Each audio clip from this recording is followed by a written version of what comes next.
अयान और रिया दो अलग अलग दुनिया के लोग, लेकिन जब उनकी मुलाकात होती है तो दोनों की ज़िंदगी हमेशा के लिए बदल जाती है। रिया एक खुशमिजाज लड़की है जिसे सपनों की दुनिया में जीना पसंद है, जबकि अयान एक प्रैक्टिकल और गंभीर स्वभाव का लड़का है जो प्यार जैसी चीज़ों से विश्वास नहीं करता और उन सब चीज़ों से दूर रहता है। लेकिन प्यार कब और कैसे हो जाए ये कोई नहीं जानता।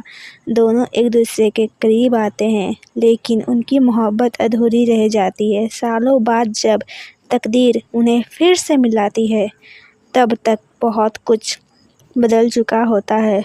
सवाल ये है, क्या यह प्यार इस बार मुमकिन हो पाएगा या फिर से अधूरी रह जाएगा इनकी नसीब बनकर? तो जानने के लिए इस कहानी को पूरा सुनिए। एपिसोड 1। अयान एक लेखक है जो प्यार में भरोसा नहीं करता। रिया एक सपनों से भरी लड़की है जो इश्क में डूबे रहने के लिए तैयार है। दोनों की मुलाकात एक बुक स्टोर पे होती है जहां एक छोटी सी बहस होती है। रिया को अयान की किताबें उबाऊ लगती है और अयान को रिया की बातें बचकानी। लेकिन दोनों को एहसास नहीं है कि वह नफ़रत धीरे धीरे मोहब्बत में बदलने वाली है। जहां ये दोनों एक दूसरे की बातों से एकदम उल्टे थे। जहां रिया को अयान की उबाऊ बातें पसंद नहीं थी, वहीं अयान को रिया की बचकानी बातें बिल्कुल पसंद नहीं थी। मगर धीरे धीरे तकदीर उन दोनों को नज़दीक लाती है, बार बार मिलाती है। कहीं कहीं, कभी बुक स्टोर, कभी कैफ़े, कभी रोड पर। ऐसे करके दोनों का टकराव होते रहता है आए दिन। एक बार की बात है, अयान अपना सारा सामान पैक करके कहीं कुछ दिनों के लिए जा रहा था। वहाँ पे घर के बगल में गाड़ी खड़ी थी। रिया को पता नहीं था कि वो अयान की गाड़ी है और वो सामान लेके जा रहा है। उस गाड़ी में एक टैडी था जो रिया को बहुत ही ज़्यादा पसंद आने लगा था। वो टैडी के पास गई और टैडी को अपने हाथों में लेने लगी, पर वहीं नीचे में एक लेटर लिखा हुआ था। कुछ लेटर पे लिखा हुआ था, उसको देखने लगी। तभी अयान पीछे से आ गया और रिया के बहुत ही ज़्यादा क्लोज आ गया।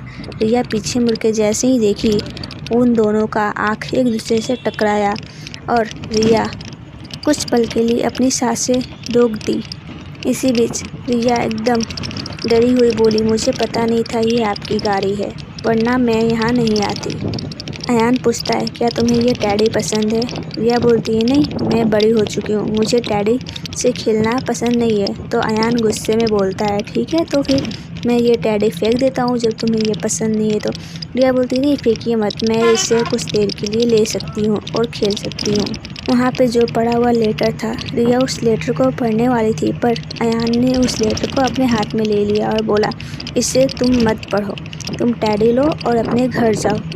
तभी रिया को अयान की गंभीरता में एक गहराई दिखती है और अयान को रिया की मासूमियत पसंद आने लगती है। दोनों साथ में समय बिताने लगते हैं, कभी दोस्त की तरह तो कभी ज़्यादा।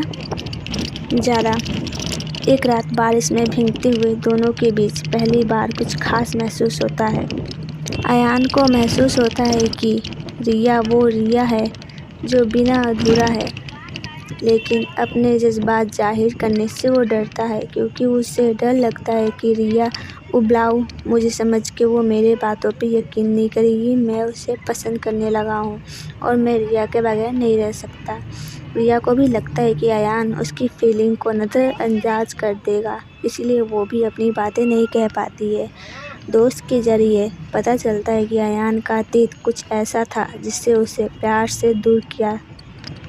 रिया चाहती थी कि अयान अपने डर से बाहर निकले, लेकिन अयान उससे दूर भागने लगा। इसके आगे का एपिसोड देखने